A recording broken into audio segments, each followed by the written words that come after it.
ಎಲ್ಲರಿಗೂ ನಮಸ್ಕಾರ. ನಾನು ಗೆಲುವೆ ನಮ್ಮ ಗುರಿ. ಹರ್ಮೂಜ್ ಜಲಸಂಧಿಯಲ್ಲಿ ಸಾಗುವಂತ ಅಲ್ಲಿ ಚಲಾಯಿಸುವಂತ ಸರಕು ಸಾಗಣೆ ಹಡಗುಗಳಿಗೆ ಸುಂಕವನ್ನು ವಿಧಿಸುವಂತ ಒಂದು ಪ್ರಸ್ತಾವನೆಗೆ ಇರಾನ್ ಒಂದು ರೀತಿ ಒಪ್ಪಿಗೆಯನ್ನ ಕೂಡ ಕೊಟ್ಟಿದೆ. ಯಾಕಂದ್ರೆ ಅಮೆರಿಕ, ಇಸ್ರೇಲ್ ಹಾಗೂ ಅದರ ಮಿತ್ರ ರಾಷ್ಟ್ರಗಳಿಗೆ ಸಂಬಂಧಪಟ್ಟಂತೆ ಆ ಒಂದು ರಾಷ್ಟ್ರಗಳಿಗೂ ಕೂಡ ನಿಷೇಧವನ್ನ ವಿಧಿಸಿದೆ. ಯಾಕಂದ್ರೆ ಇರಾನ್ ಸಂಸತ್ತಿನ ಭದ್ರತಾ ಸಮಿತಿ ಸೋಮವಾರ ಸುಂಕವನ್ನ ವಿಧಿಸುವಂತ ಒಂದು ಪ್ರಸ್ತಾವನೆಗೆ ಅಲ್ಲಿನೂ ಕೂಡ ಒಂದು ರೀತಿ ಪ್ರಸ್ತಾವನೆಯನ್ನ ನೀಡಿದೆ. ಇದು ಕೆಲವೊಂದಿಷ್ಟು ದೇಶಗಳ ಮೇಲೆ, ಯಾಕಂದ್ರೆ ಇದ್ರ ಒಂದು ನಿರ್ಬಂಧವನ್ನ ಇರಲಿಕ್ಕೆ ಒಂದು ರೀತಿ ಅವಕಾಶವನ್ನ ಮಾಡಿಕೊಡ್ತಾ ಇದೆ.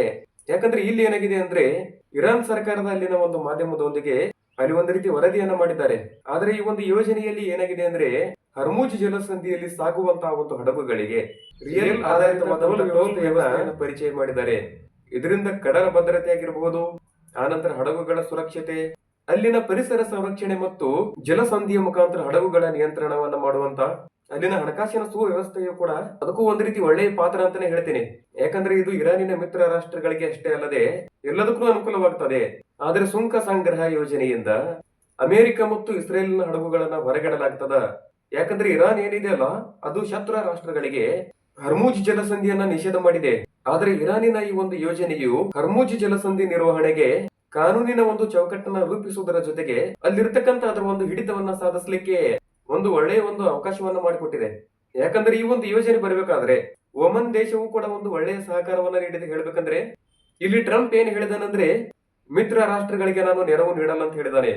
ಯಾಕಂದ್ರೆ ಇರಾನ್ ವಿರುದ್ಧದ ಒಂದು ಯುದ್ಧದಲ್ಲಿ ಸಹಕರಿಸಲಾರದಂತ ಮಿತ್ರ ರಾಷ್ಟ್ರಗಳಿಗೆ ಗುಡುಗಿರತಕ್ಕಂತ ಅಮೆರಿಕದ ಅಧ್ಯಕ್ಷರಾದಂತ ಡೊನಾಲ್ಡ್ ಟ್ರಂಪ್ ರವರು ಇನ್ನು ಮುಂದೆ ಯಾವುದೇ ನೆರವು ನೀಡುವುದಿಲ್ಲ ಎಂದು ಘೋಷಣೆಯನ್ನ ಮಾಡಿದ್ದಾನೆ. ಆದ್ರೆ ಇಲ್ಲಿ ನ್ಯಾಟೋ ಪಡೆಗಳಾದಂತ ಬ್ರಿಟನ್ ಆಗಿರಬಹುದು, ಫ್ರಾನ್ಸ್, ಆನಂತರ ಸ್ಪೇನು, ಇವೆಲ್ಲವೂ ಸೇರಿದಂತೆ ಹಲವಾರು ದೇಶಗಳು ಇರಾನಿನ ಮೇಲೆ ಯುದ್ಧವನ್ನ ಸಾರಲಿಕ್ಕೆ ನಿರಾಕರಣೆಯನ್ನ ಮಾಡಿದವು. ಅದು ಅಷ್ಟೇ ಅಲ್ಲದೆ ಅಮೆರಿಕದ ನೀತಿಗಳನ್ನ ಕೂಡ ಖಂಡಿಸಿದವು. ಯಾಕಂದ್ರೆ ಅವರು ಕೂಡ ಹೇಳಿದ್ರು, ಇಷ್ಟು ದಿನ ನಾವು ಸಾಕಷ್ಟು ಪ್ರಮಾಣದಲ್ಲಿ ಅವರಿಗೆ ನೆರವು ನೀಡಿದ್ವಿ, ಈಗೇನಾಯ್ತು, ಇಂಥ ಸಂದರ್ಭದಲ್ಲಿ ನಮ್ಮ ಈ ಒಂದು ನೆರವಿಗೆ ಬಾರದ ಬ್ರಿಟನ್ ಮತ್ತು ಫ್ರಾನ್ಸ್ ದೇಶಗಳಿಗೆ ಯಾವುದೇ ನೆರವು ನೀಡುವುದಿಲ್ಲ ಇಂತ ಈ ಒಂದು ಹೇಳಿಕೆಯನ್ನ ಟ್ರಂಪ್ ನೀಡುತ್ತಾನೆ. ಯಾಕಂದ್ರೆ ನಿಮ್ಮ ಒಂದು ಹೋರಾಟವನ್ನ ನೀವೇ ಮಾಡ್ಕೊಳ್ಳಿ, ನಿಮ್ಮ ಒಂದು ತೈಲವನ್ನ ನೀವೇ ಖರೀದಿ ಮಾಡ್ಕೊಳ್ಳಿ ಅಂತ ಟ್ರಂಪ್ ಹೇಳಿಬಿಟ್ಟ. ಆನಂತರ ಇರಾನಿನ ಮೇಲೆ 907 ಕೆಜಿ ಬಾಂಬು ನೋಡಿ. ಯಾಕಂದ್ರೆ ಇಲ್ಲಿ ಏನಾಗಿದೆ ಅಂದ್ರೆ ಇರಾನಿನ ಇಸ್ಫಹಾನ ನಗರದಲ್ಲಿರುವಂತ ಅಲ್ಲಿನ ಮಿಲಿಟರಿ ಕೇಂದ್ರದ ಮೇಲೆ ಅಮೆರಿಕ ಮತ್ತು ಇಸ್ರೇಲ್ ಜಂಟಿ ದಾಳಿಯನ್ನ ನಡೆಸಿದವು. ಇಲ್ಲಿ ಸುಮಾರು 907 ಕೆಜಿ ಬಂಕರ್ ಬಸ್ಪರ್ ಬಾಂಬ್ ಅನ್ನು ಹಾಕಿದೆ.